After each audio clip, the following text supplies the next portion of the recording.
श्री राम दरबार में हनुमान जी महाराज श्री राम जी की सेवा में इतने तन्मय हो गए कि गुरु वशिष्ठ के आने का उन्हें ध्यान ही नहीं रहा। सभी ने उठकर उनका अभिवादन किया, पर हनुमान जी नहीं कर पाए। वशिष्ठ जी ने श्री राम जी से कहा, राम, गुरु का भरे दरबार में अभिवादन न करना अपमान है, इसके लिए क्या सजा होनी चाहिए?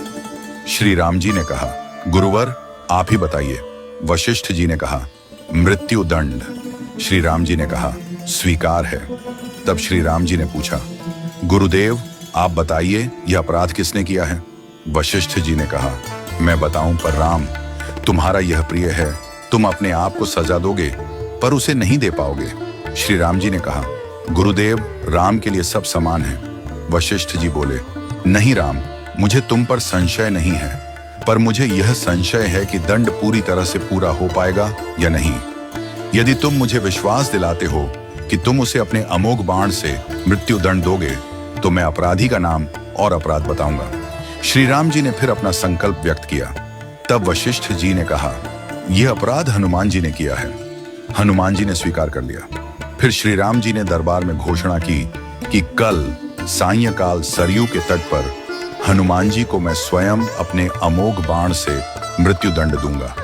हनुमान जी घर गए तो उदासी की स्थिति में उन्हें देख माता अंजलि चकित रह गई। उन्होंने बार बार पूछा, क्या बात है मेरे लाल? महावीर हनुमान जी आज इतने उदास क्यों हो? हनुमान जी ने कहा, माता, अनजाने में यह अपराध हुआ है। आप जानती हैं कि संपूर्ण ब्रह्मांड में मुझे कोई नहीं मार सकता, लेकिन श्री राम के अमोघ बाण से कोई भी नहीं बच सकता। माता ने कहा, हनुमान, मैंने भगवान शंकर से राम नाम मंत्र प्राप्त किया था और तुम्हें जन्म के साथ ही यह नाम घुटी में पिलाया। तुम्हारी शक्ति का कारण राम नाम ही है, जिसके प्रभाव से तुमने बचपन में सूर्य को फल समझकर मुंह में ले लिया था। वह राम नाम ही तुम्हारी रक्षा करता है, चाहे राम स्वयं ही क्यों ना हो। राम नाम की शक्ति के सामने राम की शक्ति और उनके अमोघ बाण की शक्तियां महत्वहीन हो जाती हैं। जाओ हनुमान, तुम राम राम का उच्चारण करना आरंभ कर दो। माता के चरण छूकर हनुमान जी सरयू के तट पर राम राम राम रटते हुए पहुंचे। सायंकाल श्री राम जी अपने संपूर्ण दरबार के साथ सरयू तट पर आए।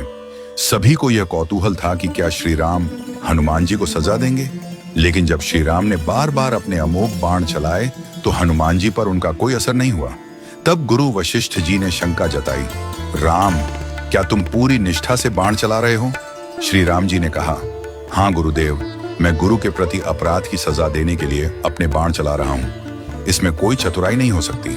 वशिष्ठ जी ने कहा, तुम्हारे बाण अपना काम क्यों नहीं कर रहे हैं? श्री राम जी ने उत्तर दिया, गुरुदेव, हनुमान राम राम की अनंत रट लगा रहे हैं। मेरे बाणों की शक्ति राम नाम के प्रभाव में कमजोर हो गई है, इसलिए वे असर नहीं कर रहे।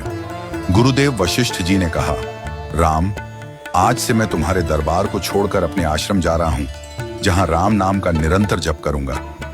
जाते जाते वशिष्ठ जी ने घोषणा की, हे राम, मैं यह जानकर और मानकर घोषणा कर रहा हूं कि राम से राम का नाम बड़ा है।